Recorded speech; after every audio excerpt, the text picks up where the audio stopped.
I knew the moment the officer at the door said, "Your name isn't on the list." My father was only a few feet away, smirking as if he'd been waiting for this. "She's not even invited," he muttered to a colleague, loud enough for me to hear. That sting wasn't new. It was the same wound I'd carried my whole life. The forgotten child, the edited-out face, the daughter who never measured up. My name is Rebecca Hayes. And that night, at the Navy ball, where my family tried to erase me for good, I decided I would walk in wearing the truth on my shoulders. Truth they could never silence again. Military life meant moving boxes stacked in garages and new schools every other year.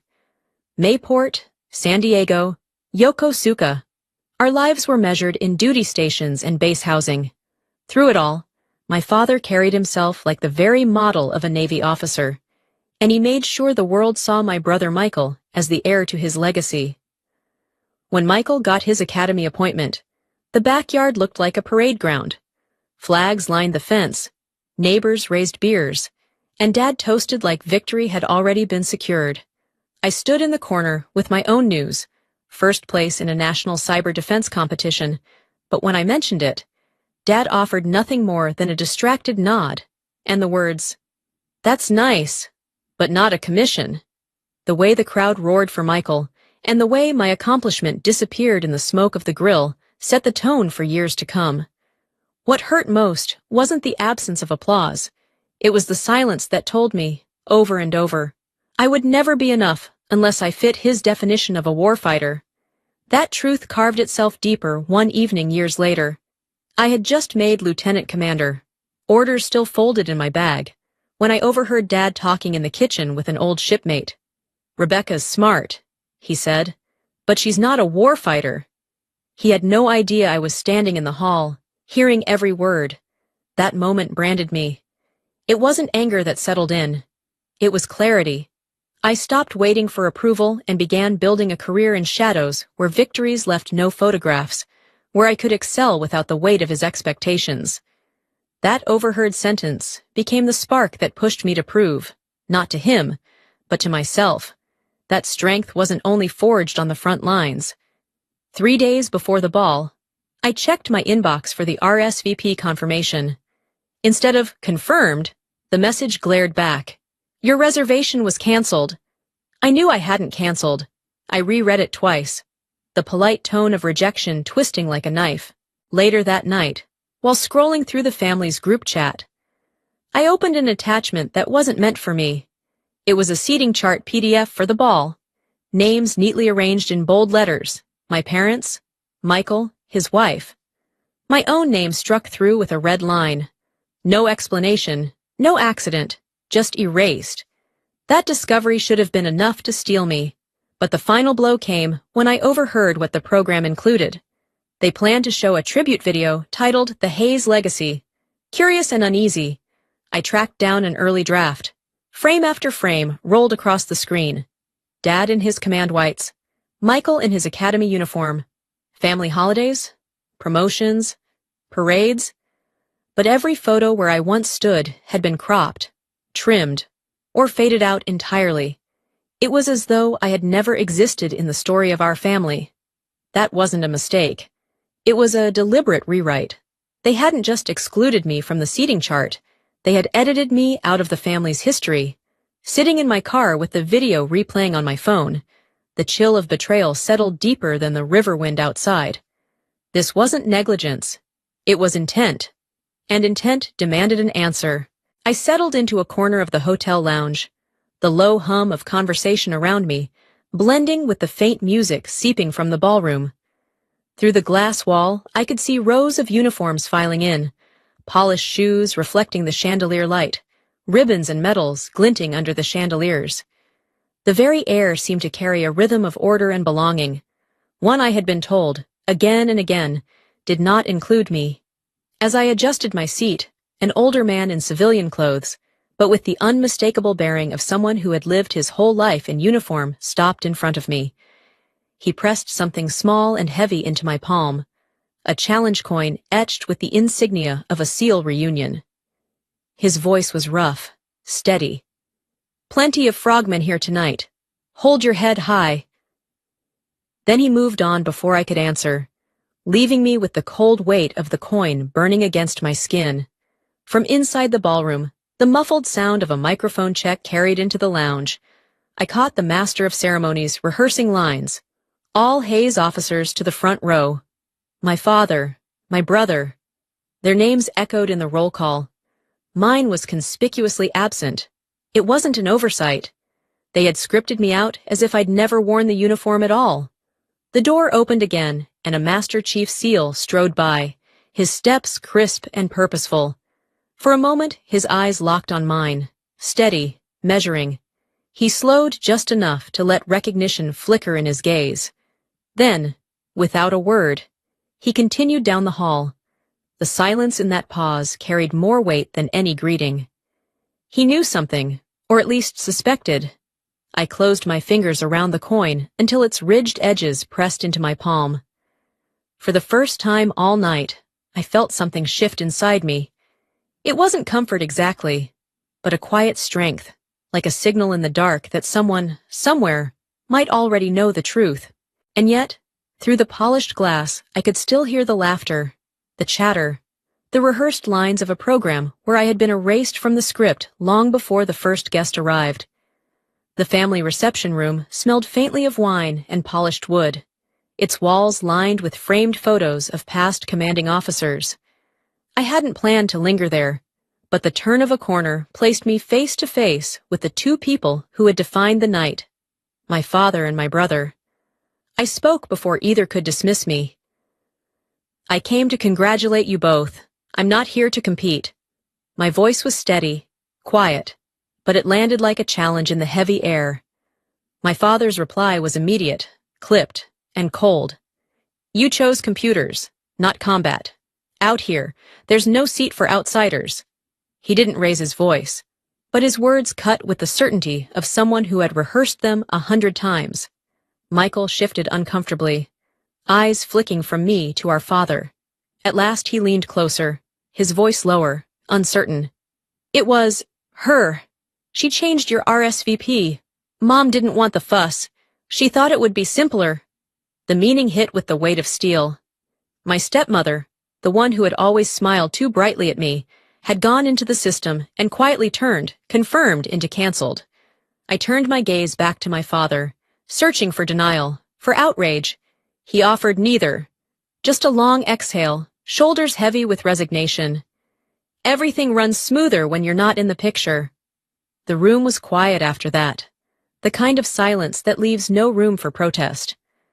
I felt the weight of the coin still in my pocket, the ridges pressing against my thigh, as if reminding me that my truth didn't need to be shouted in this room to be heard. So I walked out without another word. My heart carried the bruise of betrayal, but my mind was already sharpening. I didn't need to argue, didn't need to beg them to recognize me. When the moment came, the Navy itself would speak for me, and it would speak louder than any toast or video tribute ever could. The ballroom band was easing through the overture when the secure phone in my pocket buzzed like a trapped hornet. I slipped through a side door to the terrace, the night air off the Elizabeth cutting sharp. A watch officer came on, voice tight. Admiral, attack sub reporting sonar anomalies offshore. Request immediate guidance. I braced a hand on the rail, eyes on the dark water beyond the hotel lights. Switch sonar array to channel Bravo, I said, each word clipped and clean. Override command Raven, confirm failsafe, then hold pattern until I call release. Aye, ma'am! The line clicked. The hum of the band slid back under the noise of traffic and river wind. A hinge creaked. I turned. In the doorway, a Master Chief SEAL stood half in shadow, reading me the way only someone from that world can. The nickname had not been for public ears. He'd heard it anyway. His face didn't register surprise, only certainty. He gave a single, almost imperceptible nod, as if a long-answered question had finally found a face. I pocketed the phone, pulse steadying. Tonight wasn't just family theater. The truth was already moving through the room, silent and unstoppable. Inside, the lights dimmed and the screen bloomed. The Hayes legacy, applause, then quiet. Footage rolled, commissioning days, change of command ceremonies. Christmases blurred with tinsel and dress whites, frame after frame, and where I remembered standing, the crop lines had cut me cleanly out, a life edited into negative space. From the corner where the seal tables clustered, a murmur rose. "Isn't someone missing?" a voice said, low but carrying. Chairs shifted. A few heads turned, scanning the room rather than the screen. Their eyes found me in the back row. Recognition passed between us like a hand signal. The video ended to polite claps. The MC stepped up, smile fixed. "All Hayes officers, please come forward." I smoothed the line of my collar and felt the weight settle on my shoulders. Solid as truth. The room narrowed to an aisle, and the measured click of my heels on the polished floor. No speeches, no accusations, just motion. I stepped out of the shadows and into the center line, the kind of walk you take when the argument is already over, and you've chosen to let the facts say everything. The master of ceremonies had just raised his voice above the hush of the ballroom.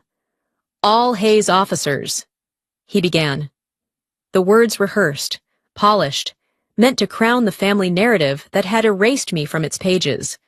But before the sentence could land, a command detonated across the hall, deep and unshakable. "Admiral Raven, front row." The Master Chief's voice carried the authority of battlefields, not banquets. Chairs scraped back in unison, a thunder of wood and metal on polished floor. In less than a heartbeat, 300 Navy SEALs were on their feet, a wall of silent recognition rising in perfect formation. Rows parted cleanly, leaving an open corridor from the back of the room straight to the front row. I stepped forward, the click of my heels echoing like a metronome for the years they had tried to cut me out of the picture. Each stride carried the weight of birthdays missed, photographs cropped, and invitations quietly withdrawn. I didn't need to speak. The sound of discipline, the roar of tradition shifting to make space for me, said more than words ever could. My father froze mid-toast, glass suspended, his eyes wide and unblinking. My stepmother's face drained pale, the triumph she had worn all evening collapsing into silence. Michael bowed his head, lips trembling as though words had abandoned him. The aisle widened as the SEALs held their stance, shoulders squared, medals glinting under the chandeliers. Their presence was not politeness, it was testimony. They knew who I was, what I had done, the calls I had made that had carried them home alive. At the front, the MC faltered, his script dissolving in his hands. He swallowed hard, the microphone trembling before his lips. "Ladies and gentlemen," his voice cracked, then steadied with reverence. "Rear Admiral Rebecca Hayes." Applause rolled across the room, scattered at first, then swelling. But it didn't matter. The true moment had already happened. The recognition wasn't in the clapping. It was in the discipline of 300 warriors who had chosen to stand, in the unarguable ritual that rewrote the story right there on the ballroom floor. I sat in the space they had carved open for me, shoulders square beneath the weight of the stars. For the first time in a lifetime of being pushed aside, there was no mistaking it. The silence, the stance, the thunder of those chairs sliding back. Together they had already declared the truth louder than any family legacy ever could. When the program wound down and the crowd began to scatter into clusters of conversation, I rose from my seat and crossed the polished floor. The tension in my chest wasn't anger anymore. It was certainty. My stepmother stood near the front, her pearls catching the light, her smile frozen as though still trying to hold the evening together. I stopped just in front of her. My voice was calm, even almost gentle. "You'll stop rewriting the truth from now on." Her eyes darted down, shoulders tightening, and for the first time all night, the triumph in her posture collapsed. She didn't argue, didn't protest. She only pressed her lips into a thin line, as if silence were the only shield she had left. Before the moment could hang too long, a figure stepped between us. The Master Chief, who had called the room to order earlier, placed something small and heavy into my hand. It was cool against my palm, the etching unmistakable, a challenge coin bearing the words "Raven Tide." His voice was quiet, but carried the weight of men who had seen death and returned. "Our team owes you a life," he said. "Maybe more than one." I closed my fingers around the coin, the ridges pressing deep into my skin. Gratitude wasn't something I expected, but in that instant it became clear. The men who mattered already knew. The room had grown restless, guests beginning to gather coats and glasses, but I walked straight to the podium and stood behind the microphone. The MC glanced at me nervously, uncertain, but I raised a hand. I didn't need his permission. I spoke for less than 90 seconds. "I won't recount medals or list operations. Tonight isn't about me. It's about the people who keep the fight alive but are rarely seen. The engineers who patch a system before it fails. The medics who steady a bleeding hand in silence. The intelligence analysts whose work saves lives without ever being named. The logistics teams who move mountains without applause. These are the invisible victories that hold this Navy together." I let the words hang, not rushing to fill the quiet. This uniform isn't only worn in the spotlight, it's worn in shadows too, and those shadows deserve to be honored. For a beat the room was hushed, the kind of stillness that pulls every breath into the same rhythm. Then it happened, the twist no one scripted. It wasn't just the SEALs this time. From the vice admirals with rows of ribbons to the youngest ensigns, barely past commissioning. The entire hall rose to their feet, chairs scraped back again, not with shock, but with resolve. They didn't stand for me. They stood for the faceless, the unmentioned, the people whose stories never made it onto glossy family videos or carefully curated programs. And in that moment, the applause that rolled like thunder wasn't about the daughter they had once tried to erase. It was about everyone who had ever served in silence and been forgotten. The ovation swelled, and I stepped back from the podium, the challenge coin still in my hand. It felt different this time, as though the weight of years had shifted from my shoulders onto the room itself. For the first time, recognition wasn't pointed at me as an exception. It was cast wide, where it had always belonged. Months later, I drove down the familiar streets of Chesapeake, the winter air sharp enough to sting my cheeks as I pulled into my father's driveway. The brick house looked unchanged, but I knew something inside had shifted. When I stepped into the living room, the first thing I saw was the display cabinet. The photographs and medals that had once been carefully arranged to highlight only Michael's path now told a different story. My ribboned medal sat in the center shelf, positioned beside Michael's Academy portrait. No empty spaces, no edited frames. It wasn't a grand announcement, but it was undeniable proof. Someone had put me back where I belonged. Dinner carried a different tone that evening. The table that had so often been filled with silence or polite small talk was suddenly alive with questions. My father, who once dismissed everything outside combat, leaned forward and asked with quiet sincerity, "How does it really work, leading teams spread across oceans?" His voice wasn't skeptical. For the first time, it was curious. My mother listened intently, nodding as if every detail mattered. The atmosphere was softer, cautious maybe, but real. Michael sat across from me, his fork resting against his plate, his eyes avoiding mine until he finally spoke. "I spent my whole life trying to stay ahead of you," he admitted, his tone more vulnerable than I'd ever heard. "But the truth is, I never could, and I've realized I don't need to." His words weren't heavy with defeat, but with relief, as if laying down a burden he'd carried far too long. I smiled, not with triumph and not with bitterness. It wasn't about winning. It was about finally breathing without the weight of comparison. I told them what I could, and I drew a line around what I couldn't. Some stories would always remain locked behind clearance, under the shadow of the name Raven. I made that boundary clear, and for once, no one pressed beyond it. They nodded, accepting the silence as part of the truth. Later that night, I slipped back into my car, the headlights cutting a narrow path across the Chesapeake dark. As I crossed the Jordan Bridge, the radio crackled with a news update. A submarine had returned safely to port after a successful patrol. I gripped the wheel, the hum of the engine steady under my hands. The words weren't meant for me, but I knew the quiet fingerprints of my work were somewhere in that success. I didn't need a headline, a toast, or even the medal glinting in my father's cabinet. The greatest recognition had already come the night I walked into the ballroom in full dress whites, 3 silver stars on my shoulders, without asking anyone's permission to exist. My family was only now learning to put the truth back in its rightful place. But for me, the truth had never waited on them. It had always been mine to carry,